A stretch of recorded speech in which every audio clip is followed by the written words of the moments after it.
پیالی مدد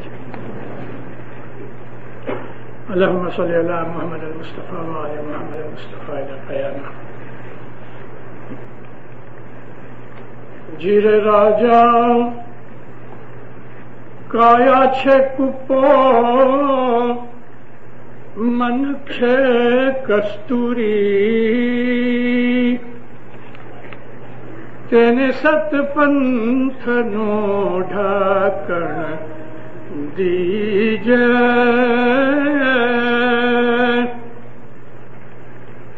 کبھو کبھو ایسا وائے جو ویسے تو نام صاحبہ جی کا لیجے رے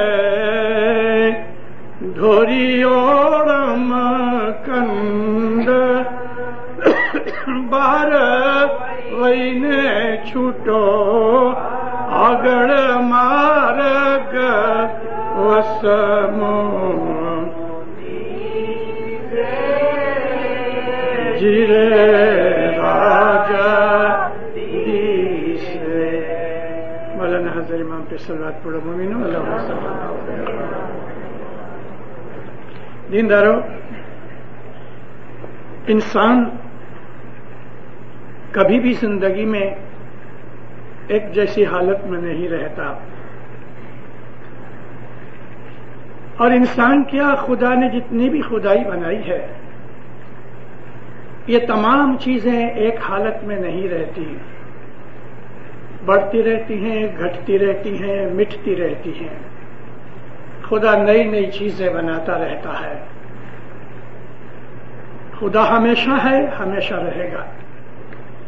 اسی طرح سے اس کی جو صفاتیں ہیں، یعنی خدا تعالی کی جو ایٹریبیوٹس ہیں، جیسے کہ وہ رحیم ہے تو وہ ہر وقت رحیم ہے. اگر وہ رب ہے تو وہ ہر وقت رب ہے. اسی طرح سے وہ خالق ہے، یعنی کریٹر ہے. تو ہم کرسچنوں کی طرح یا اور دوسرے مذہبوں کی طرح ہم یہ نہیں مانتے کہ خدا تعالیٰ نے 6 دن میں یہ کریشن کر کے اور پھر 7ویں دن آرام کرنے کے لیے چلا گیا. ہم یہ نہیں مانتے. خدا کو تھکورا نہیں ہے، خدا لیزی نہیں ہے، اور کوئی چیز میں خدا مجبور نہیں ہے. خدا ہیلپ لیس کبھی نہیں ہوا، اور وہ کبھی بھی کسی چیز کا محتاج نہیں بنا. وہ کسی پہ ڈپینڈ نہیں کرتا، بلکہ ہمارا جو صبح کی ہم تسبیح میں بولتے ہیں نا کہ اللہ الصمد، ہر چیز اس کے اوپر ڈپینڈ کرتی ہے. تو خدا تعالیٰ اگر کریٹر ہے تو وہ ہر وقت کریٹر ہے. وہ نئی نئی دنیایں بناتا رہتا ہے، نئی نئی روحیں پیدا کرتا رہتا ہے. صرف وہی ایک ذات پاک ہے کہ جو ہمیشہ سے ہے، ہمیشہ رہے گی. جو کچھ اس نے کریٹ کیا ہے وہ فنا ہونے والا ہے. قرآن پاک میں خدا فرماتا ہے کلو من علیہا فان.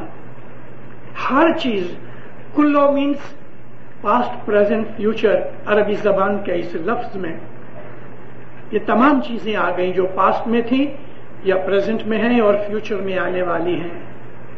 کلو من علیہا فان. ہر شے مٹ جانے والی ہے. تو جو چیز مٹتی ہے وہ بنتی بھی ہے، یعنی پہلے بنی، پھر وہ بڑی، پھر اس میں ویکنیس آئی، پھر وہ مٹ گئی. خدا نے یہ ساری سرشٹی اس طرح بنائی. آپ کوئی بھی چیز لے لو، پلانٹس کو لے لو، جانوروں کو لے لو، انسان کو لے لو، یہاں تک کہ جو سٹارز ہیں کروڑوں جو مائل دور ہیں ہمارے سے، بلینز مائل دور ہیں. اتنے دور ہیں کہ اگر ہم لائٹ کی سپیڈ جو 186,300 مائلز پر سیکنڈ ہے، اگر اس سپیڈ سے بھی ہم جائیں تو ہم کو 4-5 ملین برس لگے وہاں پہنچنے کے لیے. یہ تمام چیزیں خدا نے بنائی ہیں. آہستہ آہستہ وہ بڑھتی ہیں. ہماری زمین اسی طرح سے ہی نہیں بن گئی یہ زمین ایک بال تھا، آگ کا بال تھا جو سورج میں سے نکلا، جلتا ہوا یہ بال، اس کو لاکھوں کروڑوں برس لگے ٹھنڈا ہونے کے لیے۔ میں یہ بات آپ کو سائنس کی نہیں کہہ رہا، گنانوں کی کہہ رہا۔ سائنس نے تو ابھی معلوم کیا ہے بہت سی چیزوں کو،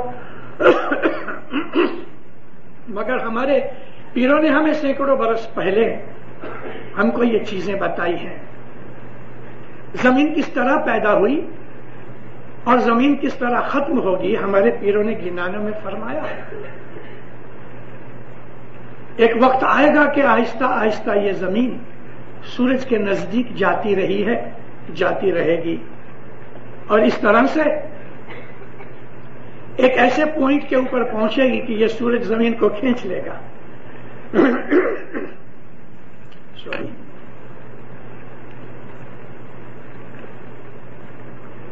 یہ سورج زمین کو کھینچ لے گا اور زمین جل جائے گی فرکشن سے۔ اسی طرح سے خدا نئی نئی دنیا بنا رہا ہے، نئے نئے سٹارز بنا رہا ہے، نئی نئی کریشن بنا رہا ہے، اور میں آپ کو یہ سمجھانا چاہتا ہوں سب باتیں کہہ کے کہ ہر چیز جو خدا بناتا ہے وہ ایک دن مٹ جاتی ہے۔ اس لیے کوئی بھی چیز کو سٹیبلٹی نہیں ہے۔ ہم انسان ہیں، خدا کی تمام کریشن میں ہم بیسٹ کریٹڈ ہیں، انسان سے اعلیٰ کریشن اور کوئی نہیں، اور ہمارا حال بھی ایسا ہے کہ جب ہم پیدا ہوتے ہیں 7-8 پاؤنڈ کا ہمارا وزن ہوتا ہے، پھر بڑھتے رہتے ہیں، آنکھیں بند ہوتی ہیں، مٹھیاں بند ہوتی ہیں، منہ بند ہوتا ہے، اس کو آواز دو تو سنتا نہیں، کان تو ہیں لیکن سنتا نہیں، آنکھیں ہیں لیکن دیکھتا نہیں، زبان ہے مگر بولتا نہیں، ہاتھ ہیں لیکن پکڑنے کی طاقت نہیں، پاؤں بھی ہیں مگر نہیں چل سکتا، ہے پرفیکٹ انسان، مگر اس کے اندر ابھی تک وہ انسان کی جو ایڈوانسمنٹ ہے عمر کے اور بدن کے حساب سے اس کو دیری ہے۔ مہینے 1.5 مہینے کے بعد اس کی نظر ٹھہرتی ہے، 3-4 مہینے کے بعد وہ آوازیں رجسٹر کرتا ہے، ہوں کرتا ہے، 2-3 مہینے کی عمر کے بعد آہستہ آہستہ چیزوں کو پکڑنا لگتا ہے، رجسٹر کرتا ہے، ہنستا ہے، روتا ہے، اور برس ایک تک چلنے کے لائق ہو جاتا ہے، اور پھر یہ جوان ہوتا ہے، 20-25 برس کی عمر میں پرفیکٹ انسان بن گیا۔ کیا ختم ہو گیا اس کی ترقی؟ اس کی جو گروتھ تھی ختم ہو گئی؟ نہیں دیندارو، یہ تو بدن گرو ہوا اور ایک میچورٹی کی لائن پہ پہنچ کے جو بٹوین 18 اور 24 ایئرز ہوتے ہیں مرد کے لیے اور 16 to 22 عورتوں کے لیے ہوتی ہیں، یہ لائن آف میچورٹی ہو جاتی ہے۔ اس کے بعد بدن نہیں بڑھتا، لیکن برین ابھی نہیں بڑھا۔